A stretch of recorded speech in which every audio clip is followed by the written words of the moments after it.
Bueno, gracias por continuar con nosotros en esta tarde y como hemos anunciado al inicio de este espacio, pues estamos conversando hoy con Wellington Duvergé Montero, quien es otorrinolaringólogo.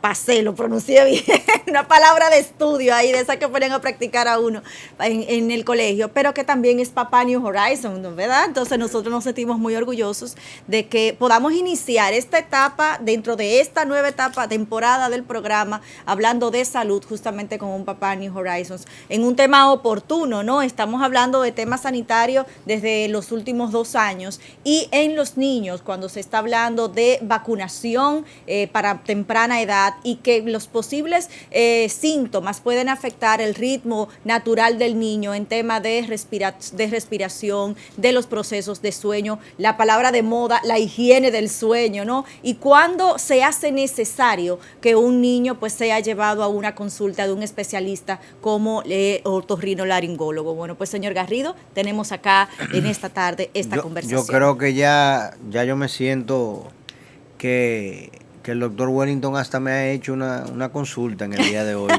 tanto que hemos conversado. Así es, agradecemos sin duda. Doctor, iniciemos por digamos los temas puntuales, ¿no? que más nos afectan y más nos han afectado en los últimos 24 meses, que tienen necesariamente que ver con la incidencia de la epidemia del COVID en República Dominicana y la pandemia global del COVID.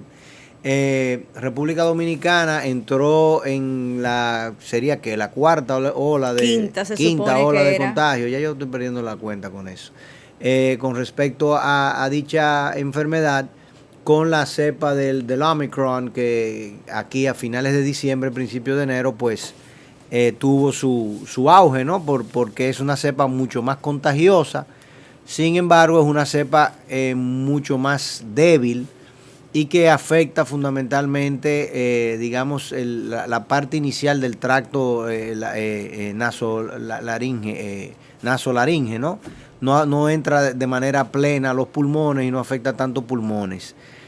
Háblenos de la evolución de dicho contagio acá en República Dominicana y cómo ve usted el pronóstico, digamos, ya en los próximos meses. Muchísimas gracias por la invitación, en poder dirigirme a la comunidad de New Horizon, a todos sus radio oyentes y a todos sus televidentes, para así tratar de esclarecer algunos puntos de lo que ustedes hoy me tratan. Con relación al virus SARS-CoV-2, o muy conocido como el COVID-19, es un virus que todos casi conocemos por los medios de comunicación cómo ha surgido y a dónde se extiende, que está afectando a casi toda la región del mundo. Y en nuestro país no hemos sido exentos de este virus. El COV-2, casi todas las cepas afectan lo que es el tracto respiratorio superior en primer lugar. De hecho, se ha venido sosteniendo que la vía de entrada está en la porción superior de la cavidad nasal. Ahí se une a unos receptores donde posteriormente invade otras partes del cuerpo. De hecho, la prueba que se realiza es nasal. Entonces se toma las muestras a nivel de la faringe posterior y ahí es donde se detecta si se está contagiado o contagiada del virus, sí o no. Es cierto que el Omicron, que fue descubierto en Sudáfrica, se comenta, porque del virus estamos aprendiendo mucho todavía, de que afecta en mayor medida la parte del tracto respiratorio superior sin afectar otros órganos. Esto no quiere decir que no los afecte, pero en menor medida. En menor medida afecta órganos que puede llevar a la complicación, a la hospitalización o a la unidad de cuidados intensivos, salvo de que el paciente tenga una condición clínica que pueda desencadenar unas complicaciones en alguno de estos órganos y que por consiguiente el virus haya sido el desencadenante de una complicación. Pero de que el Omicron afecta la parte del tracto respiratorio superior, provocando lo que significa una respiración, un resfriado común, es lo que se cree y es lo que se está viendo. De hecho, en los países desarrollados como Europa, el pico del contagio colapsó por completo la atención primaria, no así la atención hospitalaria, porque las sintomatologías del mismo son leves. Entonces, ¿qué tenemos en un paciente que puede estar contagiado del Omicron? Pues congestión nasal, rinorrea, que es mucosidad en las fosas nasales, dolor de garganta, algunos pacientes han experimentado fiebre.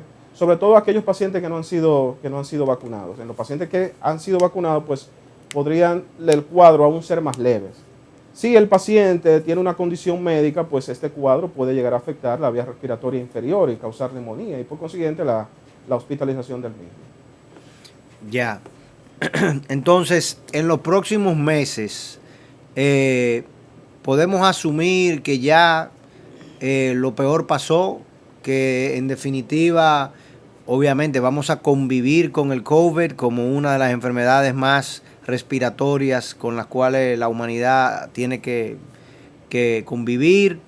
Debemos de continuar, en su opinión, con los métodos de prevención, de precaución, de distanciamiento, de mascarillas e higiene. Obviamente, eso no desayuda nunca, o sea, el tú mantenerte con una mascarilla y con las manos limpias y siempre lo más higiénico posible, obviamente te va a ayudar a no contagiarte de muchas enfermedades, incluyendo el COVID. O sea, eso es una realidad. Sin embargo, desde el punto de vista, digamos, de las relaciones sociales, no es la norma a la cual los dominicanos hemos estado habituados. Entonces, ya nos hemos hecho, digamos, hay una generación, los niños acá en el colegio ya casi nunca me abrazan, ya casi nunca se me acercan. Es difícil uno tener contacto físico con ellos y supongo que eso se puede ir rompiendo ese hábito, pero existe, está ahí hoy en día, ¿no? Porque sí. Ellos tienen ese programa en la cabeza. ¿Cuándo podremos nosotros? Ayer en una reunión de staff estaban los miembros de acá del staff del colegio diciendo, ¿cuándo es que nos vamos a liberar? O sea, ¿en qué fecha podremos decir? Yo dije que para la primavera. O sea, yo digo el 21 de marzo tenemos que hacer un acto de bandera y decir, mire, quítese la mascarilla ya. Somos libres. Bueno, no podemos precisar una fecha claro de cuándo eso va a ocurrir, porque el COVID llegó y se va a quedar. Y se quedó. Entonces, en los meses de otoño siempre resurgen nuevas cepas que se inician en los países nórdicos, sobre todo, claro, donde más afectan, y luego vienen aquí a la heredamos nosotros. Ahora bien, el tema está en la vacunación.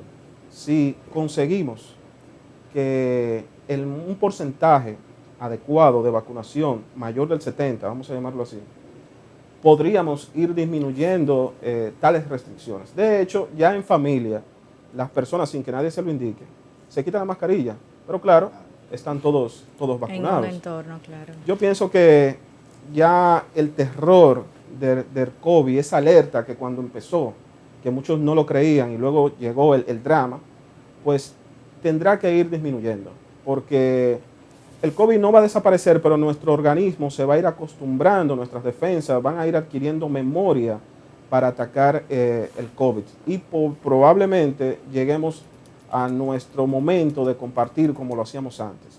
Pero el tema está en la vacunación, Ahora bien, yo hablando con unos colegas decía que la vacunación ya no le podemos exigir más. La vacuna ya hará lo que tiene que hacer. Y es probablemente que anualmente se requiera un reforzamiento de la vacunación. Y es probablemente también que los chicos, los niños menores de 5 años, los menores de 6 años, se hayan afectado también del COVID y su sistema inmunológico ya está adquiriendo memoria y en un futuro, 7, 10 años, ellos no tendrán problema con el COVID. Con el COVID estamos teniendo problemas los nosotros, sobre todo ahora. Pero ahí influye mucho la vacunación. En ese punto creo que la ciencia debe de centrarse en que todo el mundo llegue a alcanzar un porcentaje de vacunación que la Organización Mundial de la Salud lo considere aceptable, puesto que todo el mundo no está vacunado. Sobre todo en los países de muy escasos recursos, ni siquiera ha llegado la vacuna, porque no tienen recursos o porque algunos no la rechazan, es el caso de Haití. Claro. Pero para que tengamos una tranquilidad plena a nivel mundial, tiene que estar la población mundial vacunada. De hecho, Salud Pública anuncia que en los próximos días va incluso a destinar brigadas para los centros educativos con la intención de vacunar a Debieron los menores de edad. Debieron haberlo hecho hace mucho tiempo. Hay un refrán que dice que si la montaña no va a Mahoma, Mahoma tiene que ir a la montaña. O sea, que es inminente. Esas brigadas ya debieron haberse realizado hace mucho tiempo, porque no lo podemos exigir a la población que sepan del virus. Ellos no tienen derecho, o es normal que tengan sus dudas, a muchos de ellos con relación a la vacuna, y también que no las tengan. Y también tienen derecho a no vacunarse si no lo quieren. Tenemos que trabajar con ese margen de porcentaje de personas que no se va a vacunar, incluso personas muy educadas, incluso médicos no se van a vacunar porque tienen una convicción con relación a eso, pero nosotros debemos manejar ese porcentaje. Ahora, el trabajo que tienen que hacer las autoridades es llevar esa vacuna a los que sí quieren vacunarse y a los que tienen su duda, pues despejar esa duda. Y eso pues a lo mejor se realiza realizando brigadas, no poniendo centros en centros comerciales, porque no todo el mundo va a los centros comerciales. Hay que ir hacia el ciudadano y lograr un porcentaje de vacunación que supere el 70%, que aún no lo tenemos, teniendo las vacunas para realizarlo. Por demás, porque los porcentajes de adquisición de vacunas han superado todas las expectativas. El país se ha desbordado en adquisición de vacunas. Incluso estábamos regalándola, regalamos Guatemala, regalamos Haití. Hemos regalado vacunas que nosotros hemos pagado. Exacto, pues se iban a perder porque la gente no la quería aceptar. La República de Dubái Dominicana regaló vacunas, ¿entiendes? Regalamos vacunas. Pero para traer tranquilidad, yo creo que incluso Antonio Fauci estaba hablando con relación a eso, de que probablemente estemos llegando a un principio del fin, del terror, no del virus, porque el virus siempre va a estar. Hay que aprender a convivir con él, en efecto. Así es. Doctor, en su consulta, ¿qué tipo de cosas se observan, ya entrando un poco en la especialidad de un otorrino? ¿Y cuáles serían entonces esas indicaciones, esos síntomas que deberían levantar las alertas de un papá o de un centro educativo que también pues le dé seguimiento al tema sanitario entre sus alumnos, para que tenga que hacer una referencia a una consulta otorrinolaringóloga? Sí, la otorrinolaringología es una especialidad de la medicina que se encarga de las afecciones del oído, la nariz y la garganta, tanto en niños como en adultos, y también de problemas a nivel de cáncer o tumores cervicales. Entonces, el oído, que estoy viendo una de las imágenes, es una de nuestras áreas, tal vez una de las más importante, aunque todas son la importantes. Razón fundamental por la que yo visito el otorrino por los oídos. Te da una inestabilidad terrible. No, que yo sufro de eso. Y los niños son un grupo de la población que puede resultarse muy afectado por problemas a nivel del oído, porque el oído tiene que ver con nuestra audición, y el poder oír nos permite también el tener la habilidad de poder hablar. Si un niño no oye, el niño no habla. Entonces, en los primeros 2 años de vida, que es la etapa prelocutiva, la función del oído en el niño debe estar garantizada. Entonces, cuando un niño nace, lo primero que hay que realizarle es una prueba audiológica, un screening auditivo, que en los países con políticas de salud avanzadas, el screening auditivo es obligatorio para todo niño, independientemente de su situación económica. Perdóname, doctor. Lo segundo que hay que hacer el screening auditivo, lo primero es lo visual. ¿Qué debate? Déjame decirte que se hace el auditivo primero porque es más barato y es más sencillo, fácil de realizar. Entonces, es yo estudié en España. Allí el screening auditivo, iba una enfermera, inmediatamente el niño nacía y se lo hacía. Claro. Entonces el niño oye o no oye. Eso se colocaba en una cartilla como la cartilla de vacunación. Entonces, eso es muy importante saberlo. Si un niño está teniendo problemas para la articulación de las palabras, hay que valorarle su audición. Entonces, esa es una de las visitas que yo recibo en mi consultorio día a día. Luego hay otro muy común, que es el problema respiratorio. Los niños también pueden tener problemas respiratorios del tipo de la que la gente llama como adenoides. Entonces, la adenoides es un ganglio linfático que está localizada en la porción posterior de la nariz, concretamente en la nasofaringe. La adenoides es una estructura igual que las amígdalas. Entonces, ¿qué resulta? Cuando estas crecen mucho, obstruyen la vía aérea respiratoria superior. El niño no puede dormir, el niño ronca. Se mueve, llega a hacer pausa de la respiración, Las apnea. apneas. Los padres se asustan muchísimo. Y hay muerte por lo que le llaman ¿cómo? La muerte Súbita. súbita. Muerte súbita. Sí, Sí. la muerte súbita es otra condición, pero podría verse favorecida por esos problemas respiratorios. Claro. Porque ocurre sobre todo antes de los 2 años de edad y en pacientes que duermen en decúbito prono, o sea, que duermen boca abajo. Boca abajo. Entonces, pero la afección de la vía respiratoria superior puede complicar al niño. Pero uno de los principales problemas que provoca eso es que el niño, su desarrollo cerebral ya no es el mismo. Por lo tanto, ese niño puede presentar trastornos Por en el falta de aprendizaje, oxígeno. Claro. por falta de oxigenación y otros problemas más, porque eso provoca un síndrome que se llama síndrome de apnea e hipopnea del sueño, o popularmente también se le llama síndrome de apnea obstructiva del sueño, que es el niño está intranquilo, inquieto. Ustedes pueden detectar a un niño muy inquieto, muy hiperactivo, y probablemente es un signo de que el niño no está durmiendo bien. Sin embargo, en el adulto es todo lo contrario. El adulto está somnoliento en la mañana, se queda dormido en el trabajo. Hay pacientes que se pueden quedar dormidos incluso conduciendo. Eso puede conllevar problemas de hipertensión arterial, etcétera, etcétera. O sea, y ese también, el problema de la hipertensión puede ocurrir también en el niño, pero en menor proporción. El principal problema de los niños es la desatención, el déficit de atención que pueden presentar, no ponen atención a lo que se les dice, no aprenden, etcétera, etcétera. Entonces, en esos casos necesita la evaluación del otorrino y esa es una de las consultas que también recibo muy a menudo. Las cirugías de amígdala y adenoides son muy frecuentes y muy comunes en el país. Así es. Que usted dice que los adenoides tienen una estructura idéntica a las amígdalas. Quiere decir que podemos vivir sin los adenoides. Exactamente, Exacto. así mismo. Se puede extirpan, vivir, ¿no? Se extirpan. De hecho, es necesario hacerlo cuando provoca ese problema. El riesgo-beneficio de ellas es de extraerla, tanto las amígdalas como la adenoides. Ok, y los niños con asma, ¿el asma es una situación crónica de alergia o es una situación crónica respiratoria que no tiene necesariamente vínculo con las alergias? No, el asma puede tener vínculo con las alergias. Ok. Ya es una rama de los neumólogos y los pediatras, pero sí, los pacientes que sobre todo nacen con problemas respiratorios, bronquiolitis, pueden desarrollar asma en las etapas más avanzadas.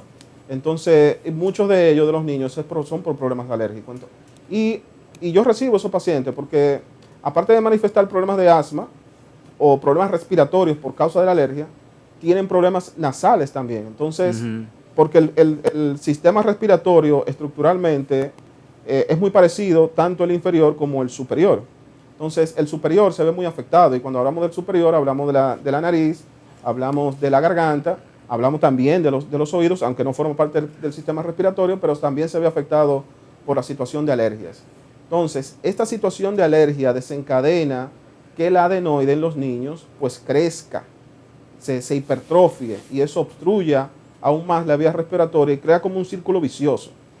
Ellas intentando atacar claro, a ese alergeno que está afectando la mucosa nasal, crece más, pero obstruye. Eso provoca mayor secreción mucosa y retención mucosa a nivel de las fosas nasales. Algunos niños desarrollan sinusitis y eso complica aún más la respiración. Eso le iba a decir, el tema de la sinusitis. Exacto. Entonces, la sinusitis es una inflamación de los senos paranasales. Correcto. Tenemos los senos paranasales. Los senos paranasales son las cavidades neumáticas que están alrededor de la nariz. Tenemos la frente, es un seno paranasal. Los maxilares que están debajo de los ojos es otro seno, son 2 senos paranasales. Y dentro de la nariz tenemos el esfenoidal y el seno paranasal etmoidal.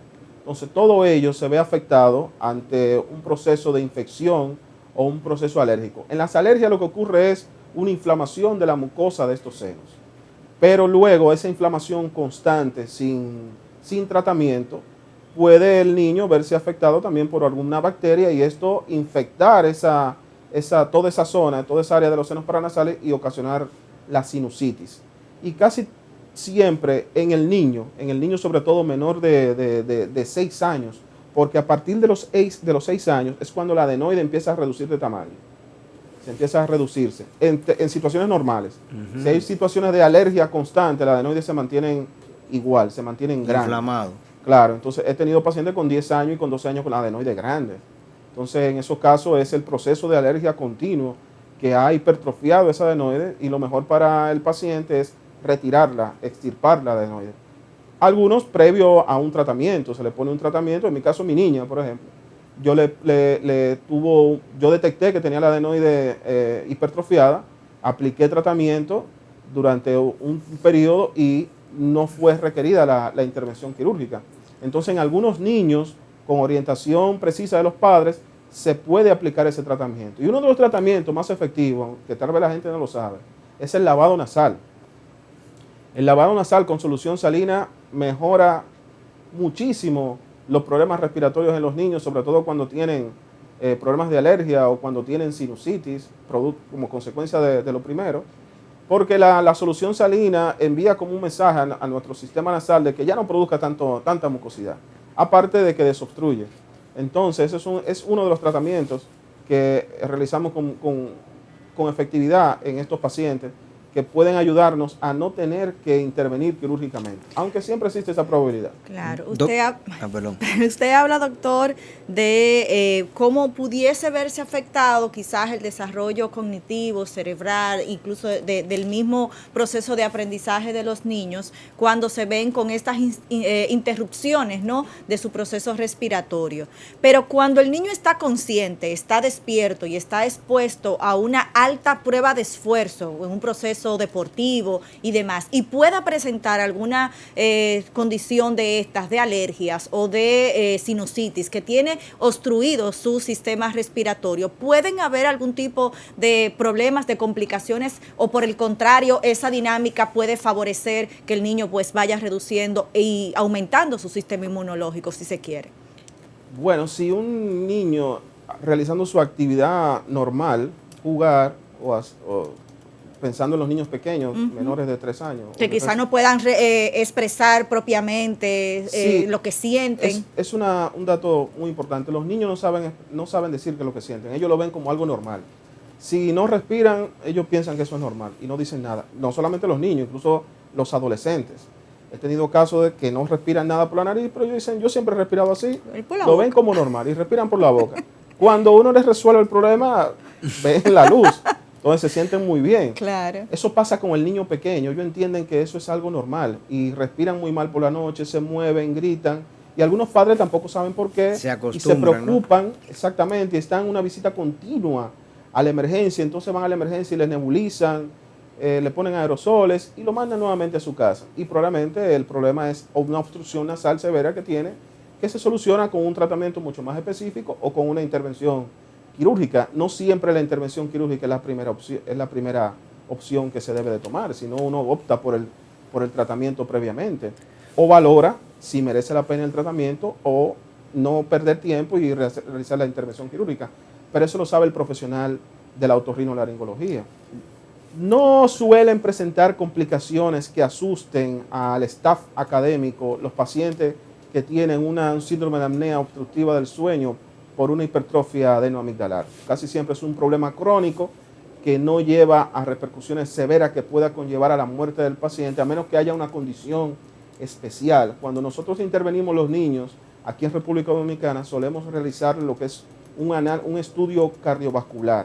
Un cardiólogo pediatra evalúa el niño por si tiene alguna complicación cardíaca que pudiera repercutir en el momento de hacer la intervención quirúrgica. Puede darse el caso de que un niño tenga una situación cardíaca que al presentar una crisis de esa respiratoria, pues esto se complique y lleve a un mal mayor. Pero no es la regla, no es lo normal, nunca lo he visto, por decirlo de otra manera. Doctor, acá en New Horizons nosotros tenemos una clase estudiantil muy importante que es la que se dedica a las actividades deportivas, nuestros estudiantes atletas. Y en el tema de la evaluación que nosotros le hacemos a los estudiantes atletas, obviamente el tema respiratorio gana mucha importancia.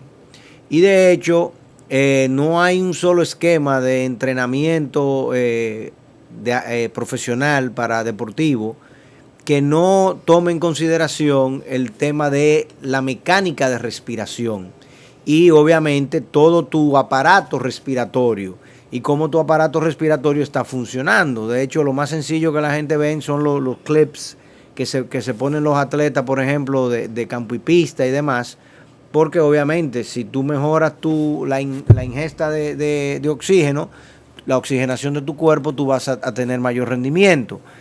¿Qué cosas debe de hacer el padre, si acaso debe de tomar en cuenta alguna, para mejorar el mecanismo de respiración de su hijo o de su hija?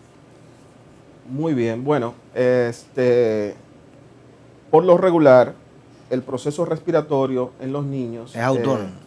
Sí, no solo eso, sino que funciona de forma perfecta, o sea, por no decirlo perfecto, un 99.9%, mejor que el del adulto. Porque es más joven, su sistema ahora que se está desarrollando, se ha expuesto menos a enfermedades que pudieron haber complicado su sistema respiratorio. Si este niño tuvo un nacimiento normal, cuando me refiero a normal es que nació a término, no fue colocado en incubadora, no recibió una intubación orotraqueal. Entonces, esos antecedentes son los que le pueden ayudar al padre a decidir si tiene que evaluar a su hijo o no ante un problema para practicar deporte. Por lo regular, los niños hay consultas de niños sanos y hay consultas de niños enfermos. Por lo regular, no quiero transmitirle a los padres que tengan que hacer evaluaciones rutinarias a un niño que se está manejando completamente normal. Pero sí, antes de realizar alguna actividad deportiva, pues lo primero que tiene que hacer es visitar a su pediatra y que haga una evaluación precisa, totalmente acabada del niño, y él es el especialista que puede detectar si necesita derivarlo a un otro médico o no, para hacer una evaluación mucho más específica. Pero hay signos de alerta que el padre debe tomar en cuenta. Si su niño ronca por las noches, eso no es normal. Si su niño se mueve mucho durante el sueño, también no es normal. O si su niño tiene lo que se llama una diuresis nocturna, o sea, se orina en el colchón, en la cama, ya a una edad como que no debería de hacerlo, o incluso con el pañal lo hace, pues eso es un signo del cual hay que valorar, porque ese problema respiratorio de la apnea, del sueño, provoca todo eso. Entonces, un niño que no respire bien es un niño que no se va a desarrollar bien. Y luego dicen, ¿por qué ese niño no aprende? Tanto que es que no va a poder aprender más, porque es que su cerebro ha venido sufriendo por su problema respiratorio. O sea, vincular el mojar la cama con problemas de respiración, eso para mí es nuevo totalmente. Sí, puede ocurrir. Los pacientes que tienen síndrome de apnea del sueño pueden hacerse pis en la cama. Mira que, así mismo. Qué interesante. Mira, como que en el adulto provoca impotencia sexual. Una de mis hijas era la más llorona y fue la que más tarde dejó de orinarse en la cama. Ay, pues. Sí. Yo no sé si el llanto era fruto de mala respiración. La mala respiración. El niño no parecía, porque no roncaba, pero bueno. Sí, cuando el niño no respira bien, puede haber sido por otras condiciones, pero cuando no respira bien suele moverse mucho en la cama o llorar, levantarse, quejarse, y ve que tiene una voz fañosa, una voz nasal. Entonces eso es un signo de que hay que visitar el otorrinolaringólogo o el pediatra. Bueno, pues doctor, sin duda muy agradecidos. Estoy aprendiendo. De todo lo que aprendimos, sin duda, en esta conversación. Antes de despedirnos, quería hablar de la mascarilla. Buenísimo y oportuno, claro. En los niños. Con relación al COVID. Claro. O sea, los niños, desde el inicio de la pandemia y a medida que hemos ido aprendiendo con relación a ella, pues nos hemos dado cuenta que son el porcentaje, el sector de la población menos afectado por el virus del COVID. Entonces, en otros países como Suiza, que he tenido la oportunidad de visitar y conocer, o España, la mascarilla no es utilizada en menores de 4 años. O sea, y de hecho, la mascarilla se ha venido a utilizar en el renglón de 4 a 12 años, sobre todo ahora con el pico de pandemia del Omicron.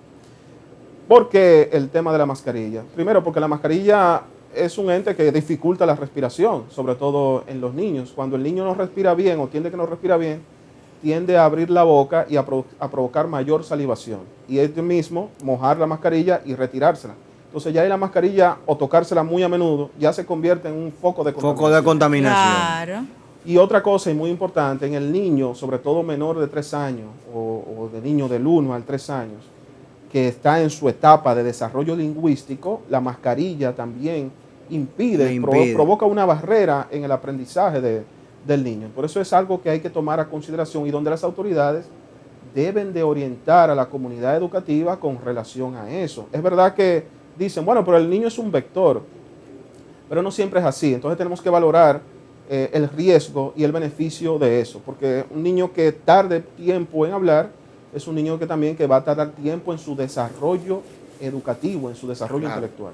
Claro. Entonces es algo a considerar por la comunidad educativa. Tremenda revelación la que usted ha hecho.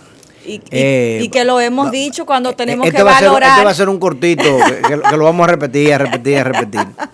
Y que sin duda son cosas que tenemos que valorar, como hemos dicho anteriormente, ponderar qué es lo más beneficioso, si mantener las escuelas cerradas o tener que pasarnos décadas mejorando o corrigiendo lo que se perdió en estos 2 años. Sí, pero también el tema de las benditas mascarillas a nivel inicial también tenemos que evaluarlo. Claro, vamos a tomar esta opinión y que nuestro staff académico y médico de los datos es que no hay tanto contagio, bueno, no hay tanta complicación en los niños. Es muy probable que los niños se contagian, claro, pero son asintomáticos. Reaccionan exactamente menor. Se han contagiado muchos y no han sido detectados. Y por eso dije al principio de la entrevista, cuando hablamos del Omicron, de que probablemente dentro de 10 años esos niños no tendrán problema con el COVID, porque ellos ya han venido contagiando, su sistema inmune lo ha venido reconociendo y ya tendrán una memoria inmunológica que les permitirá combatir. Y ahí es cuando podemos decir, no tenemos... Se cerró el tema. Se cerró el tema del COVID. Sí, lo que tú planteas de que el Ministerio de Salud tiene que salir a vacunar es absolutamente lo correcto. Mi mamá me decía a mí que cuando la vacuna del polio salió allá en Estados Unidos, nosotros teníamos un tío abuelo que sufrió de polio. Sí. Y logró caminar de nuevo, pero le afectó cerebralmente y siempre tuvo unos retrasos mentales terribles. Por fruto de que le dio polio siendo niño. Y mi mamá me decía que no, a ellas allá en la escuela en Virginia, fueron a la escuela a vacunar a todo el mundo y ahí no había nada que opinar y bye. Y aquí cuando se hicieron la vacuna de poliomielitis, yo recuerdo esas campañas en los 80 que vacunaran a todo el mundo. Algunos de los pretextos que da el ministerio o que dan algunas autoridades del ministerio, incluso profesionales, es la logística para aplicar la vacuna del COVID.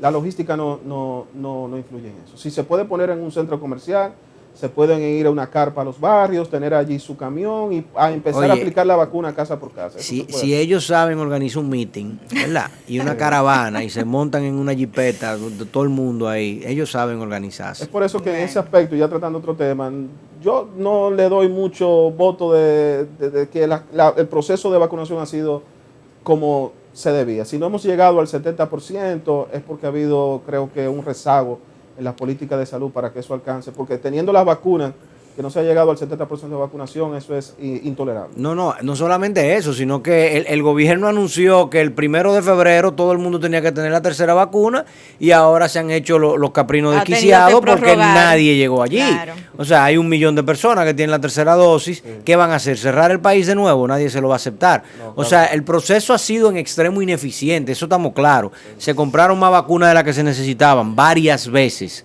Se nos van a poner viejas varias veces. La próxima noticia en los próximos días van a ser la cantidad de vacunas que República Dominicana está descartando, porque una vez ya pasan de los 6 meses tenemos que descartarlas. Y nosotros compramos 18 millones de dosis. ¿A quién se la vamos a poner? Así es. No tenemos a quién ponérsela. O sea que en ese sentido el desenfreno y el desorden ha sido mayúsculo. Estamos plenamente de acuerdo con usted.